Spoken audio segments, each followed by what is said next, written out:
जी अस्सलाम वालेकुम रहमतुल्लाहि बरकातहू। जी आज के हमारे मेन्यू में जो डिश बन रही है उस डिश का नाम है तोरियाँ। तोरियाँ बनाने के लिए हमने 1 केजी तोरियाँ ली, उनको धो लिया अच्छी तरह पहले, फिर उनको छील लिया, फिर उनको धो लिया, धो के तो फिर गोल गोल काट ली इस तरह, ये गोल गोल इतना काट। फिर उसके बाद आप एक अदद प्याज लें,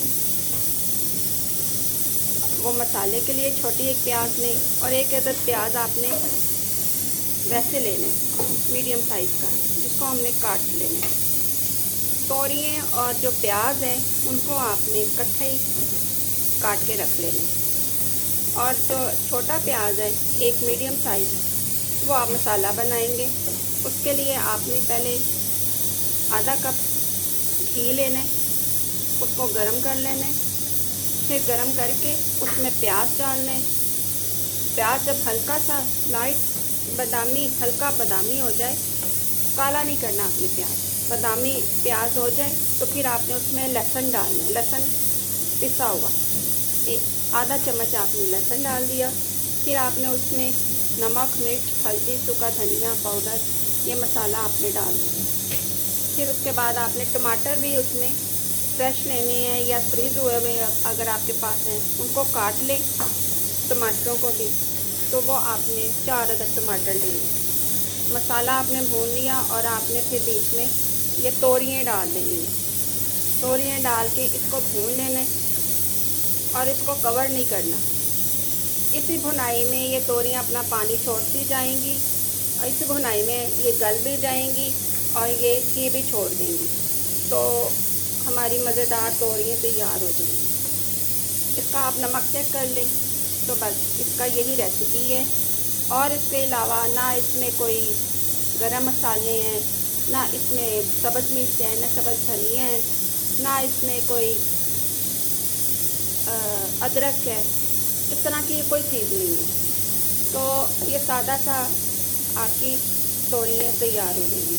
गोश्त में बनानी हो तो गोश्त को वो पहले प्याज को फ्राई कर लें, फिर उसमें लहसुन डाल लें, फिर उसमें गोश्त डाल लें, उसको भून के थोड़ा फिर नमक मिर्च लगा के और पानी डाल के गोश्त को गला लें। उसके बाद आप टमाटर कटे हुए, थोड़ी प्याज कटी हुई और तोरियाँ कटी हुई ये डालकर तो फिर गोश्त में डालें।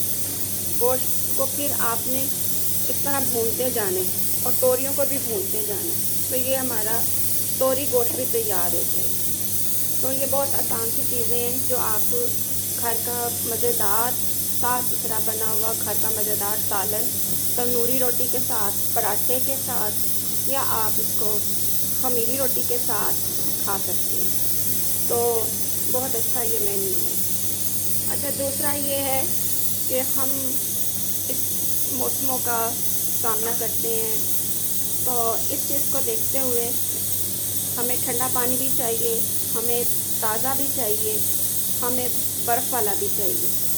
तो हमारी लाइफ इस तरह की है कि बुज़ुर्गों को ठंडा पानी नहीं उनके लिए सही, इसलिए बच्चों के लिए भी ठंडा नहीं, गले ख़राब करे, तो मीडियम जो है फ्रिज का पानी वो सेहत अफ़ज़ा है।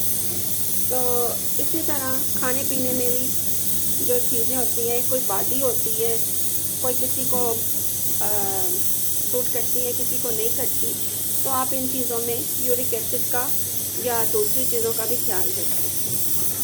अच्छा, विटामिन डी का भी, कि आपको कौन सी सब्ज़ी या फ्रूट ऐसा फल खाएं जिससे आपको विटामिन डी मिले। और एक और चीज़ है कि खाने तो एक जैसे ही होते हैं, जैसे पानी एक जैसा है, लेकिन इससे जब खाना बनता है तो मुख्तलिफ़ किस्म के बेशुमार खाने तैयार किए जाते हैं पानी से। इसी तरह खाना बनाने वाला भी जो होता है उसका भी अपना अपना एक तरीका होता है, और वो मौका महल या घर के माहौल के मुताबिक वो इजीली बना सकते हैं। तो आपके इलाके में आपके मौसम जैसा भी हो, आप उसके मुताबिक मौसमी सब्ज़ियाँ और मौसमी फलों का इस्तेमाल करें, वो बहुत बेहतरीन है। और इसी तरह खाना बनाते हुए भी ये होता है, भुनाई होती है, इतनी मेहनत से ये नवाला रोटी का हम खा, ये आता है हमारे पास, पता नहीं ये कौन कौन सी जो पहले कौन से खेत से उगा, फिर कौन सी जगह पे कौन सी मशीन में ये पिसा आटा, फिर कौन सी मार्केट आया, फिर कहाँ आया, किस घर में आया, किसके हाथ में ये आटा आया, गूंदा गया, फिर रोटी बनी, तब हम सारे बैठ के एक दस्तरखान पे खाना खाते हैं। तो इस तरह फिर खाना बनाने का भी एक अपना अपना एक है, लज्जत होती है, हाथ की लज्जत होती है। तो लेकिन आपसे ये कि इतनी मेहनत से ये आता है, सब्ज़ी आई है, आटा आया है, चावल आया है या फ्रूट आया है, तो आप उसको कोशिश करें कि अच्छी तरह धो के उसके जम्स वगैरह सारे उसके धो के अच्छी तरह उसको इस्तेमाल करें, नीट क्लीन बर्तनों में करें। और दूसरा, उसको जो है पकाते वक्त सफाई का ख़ुसूसी ख्याल रखें। और खाना बनाते हुए फ्लेवर भी आपके आए, जैसे कि ये तोरियों का है, इसमें तोरियों का फ्लेवर होना चाहिए, मुझे ये टेस्ट आना चाहिए कि मैं तोरियाँ बनाई हैं। नमक मिर्च मसाले को भुनाई के वक्त भी ध्यान रखें कि किसको ज़्यादा भूनना है, किसको कम भूनना है, इस चीज़ को भी देखा जाता है। पहले कढ़ाई गरम की जाती है, उससे जम्स सारे मरते हैं, फिर घी गरम करके उसमें प्याज डाला जाता है, उससे थोड़ा सा बादामी कलर किया जाता है, फिर लहसुन डाल के फिर वो स्मेल ख़त्म की जाती है।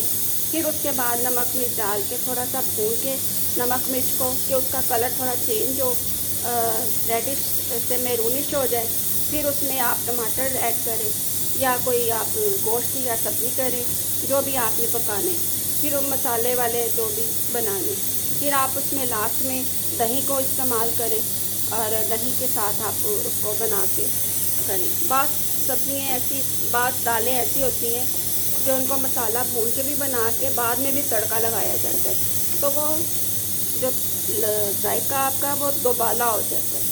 तो कोशिश करें कि आप अपने खाने को टाइम दें, सफाई का ख्याल रखें और इसमें जो आपने मसाले या सब्ज़ी जो भी आपने ऐड किया उसका फ्लेवर आए, और जितनी हमें रिक्वायरमेंट है भूनने की या करने की बस उतना करें। इससे ज़्यादा जो है खाना ख़राब भी हो सकता है। बस मेरी यही थी, तो इंशाल्लाह फिर मैं इसको डिश आउट करती हूँ और आपको दिखाती हूँ। जो कोयलों पे खाना बनता है उसके जायका और होता है, मज़े का होता है, वो ज़रा स्मोक होता है। इसी तरह जो लकड़ियों पे बनता है उसका भी जायका अपना मज़ा होता है, और जो तंदूर में बनता है उसका भी जायका एक अपना मज़ा होता है, गैस में हो उसका भी जायका एक अपना मज़ा होता है। तो ये फ्लेम का भी जो होता है ना असर, वो खाने पे होता है। तो हमें सारे फ्लेवर ही पसंद है, हमें तंदूरी भी पसंद है, हमें स्मोक का भी पसंद है, और हमें गैस का भी पसंद है, हमें लकड़ियों पे बना हुआ खाना वो भी पसंद है। तो हम उसके मुताबिक करते हैं। तो खाना जो आप करें तो आपने तवज्जो इस पे करनी, सफाई पे और मसाले भुनाई पे, और सब्जियों को, गोश्त को, उनकी जितनी रिक्वायरमेंट है गलाने की या करने की, बस उसके मुताबिक करें तो आपका खाना ज़बरदस्त तैयार होगा। ये भी हमारे मज़ेदार जो तोरियों का सालन है तैयार है। आप इसको बॉइल्ड राइस के साथ, पराठे के साथ, रोटी के साथ, ताज़ा घर की तवे की बनी रोटी उसके साथ खा सकते हैं। अच्छा जी, अस्सलाम वालेकुम रहमतुल्लाहि व बरकातहू।